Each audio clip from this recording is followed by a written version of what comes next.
I guess the first thing I'll address, of course, net neutrality. Got to talk a little bit about that because it's been a big issue. And it was voted on today by the FCC and passed. Passed 3-2. It passed, and still people don't even know what the hell it is.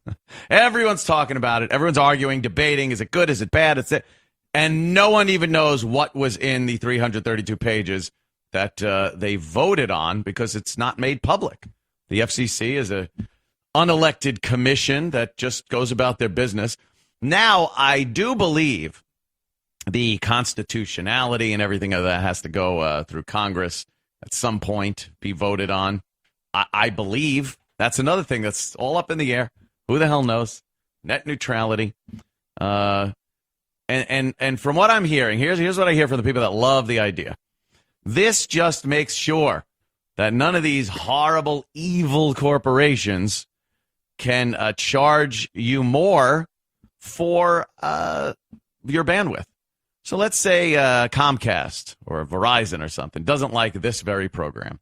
They'll squeeze my connection to the internet till it's barely a trickle. So everybody trying to watch this program says, hey, what the hell? It buffers every 2 seconds. It's clipping. It sucks. And they all laugh over there at Verizon or Comcast and say, ha, we got Anthony. And then they go, we're going to do the same thing to Netflix. And Netflix starts buffering and pixelating. And then Netflix goes, what are you doing? They go, well, pay me. You pay us and we'll open back up the valve there and let more of your shit flow through to the people. Oh, so net neutrality says that this is not allowed. The companies that run internet service providers will be treated much like phone companies and electric companies and water companies, and that everybody will have equal access. Of course, they could pay a service fee for all this. After all, we are not communists. Godfather, remember? Meeting 5 families? So it's supposed to keep them from what legally is called shenanigans, where you can't just cut someone off and then shake them down for a few extra bucks to open the pipeline back up. That is what the people that love net neutrality say it is. Now, again, I'm not sure because I have not read the 332 pages because they have not been made available to the public, which automatically sets off a little red flag there. Now I will tell you what the opposing side thinks, that is against net neutrality, and what I believe based on nothing of what was voted on, but what I've read and prior experience with the government. But first, my tinfoil hat.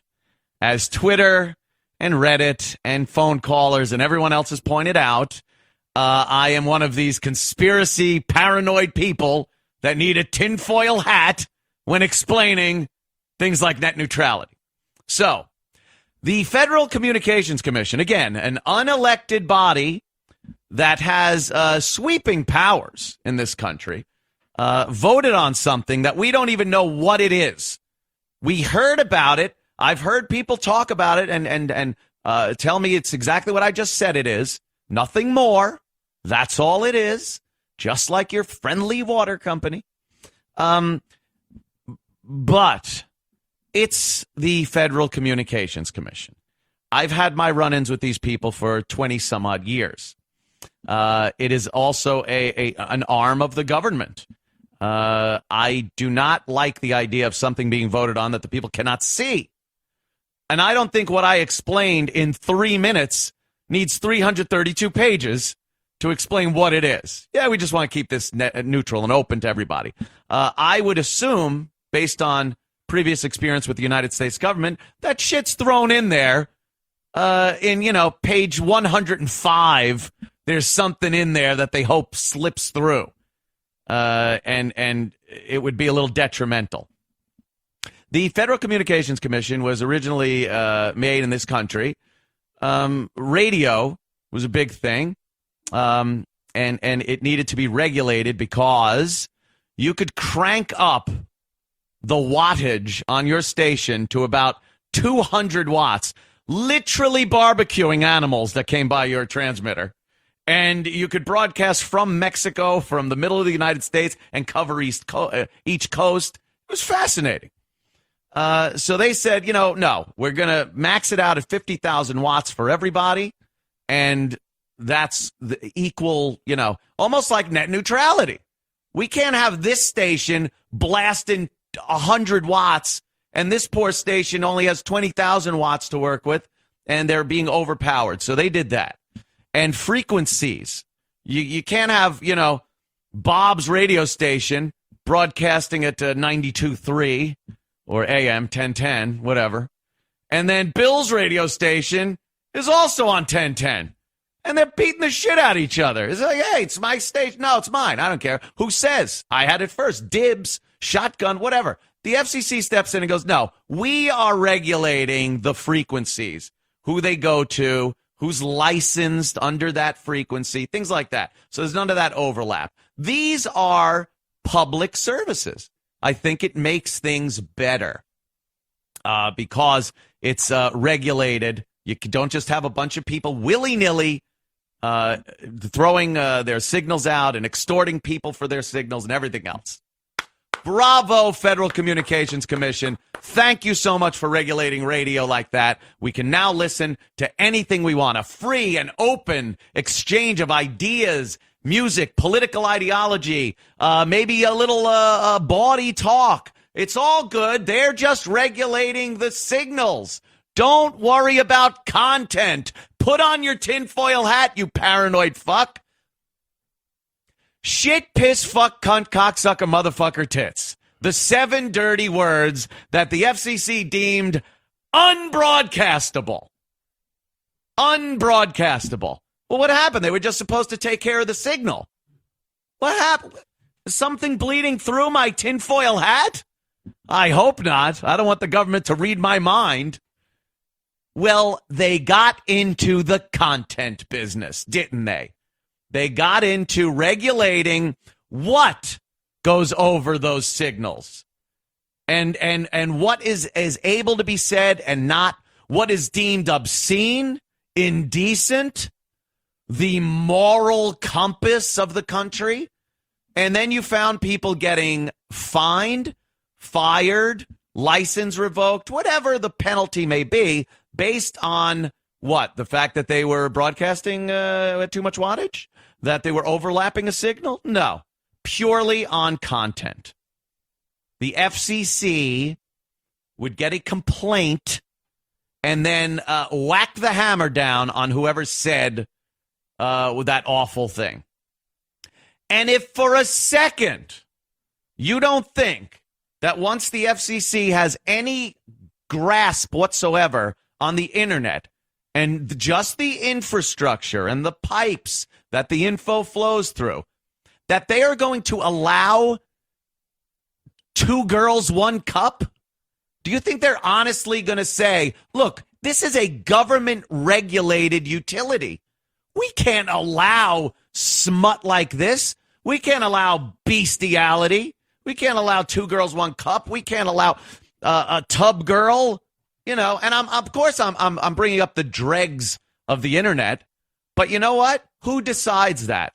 Because as you saw in radio, when the FCC was regulating this, and still does, it went beyond indecency and pornography as they tried to define it, and things that obviously weren't within the moral parameters of the community, let's say.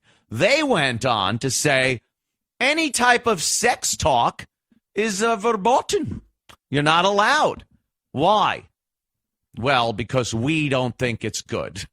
And that's pretty much what we got.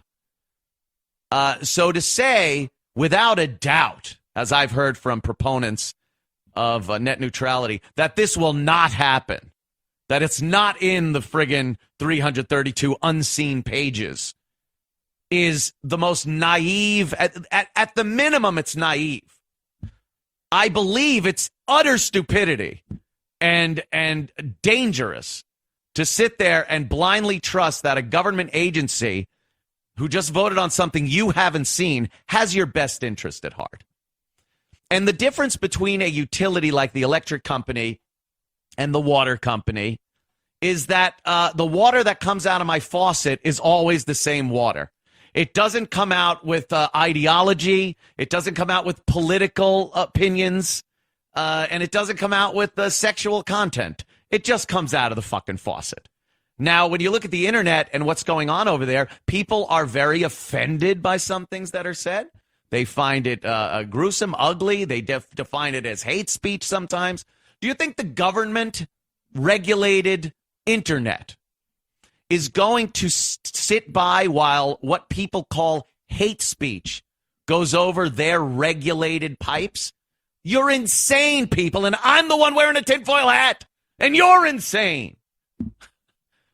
But that's what we've seen over the course of the years. I've never seen a government step in lightly on something.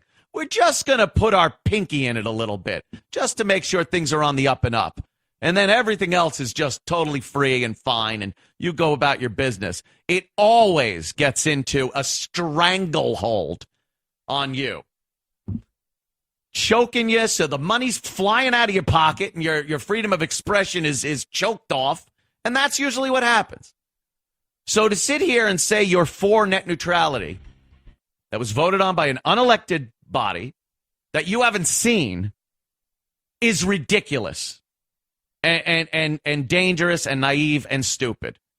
And me saying, look, I don't know what's in it, so I don't know if it's a good thing or not. On the outset, it sounds fine. Yes, open the pipeline. I don't like the idea of Comcast or Verizon or any other ISP choking off somebody and then shaking them down for money.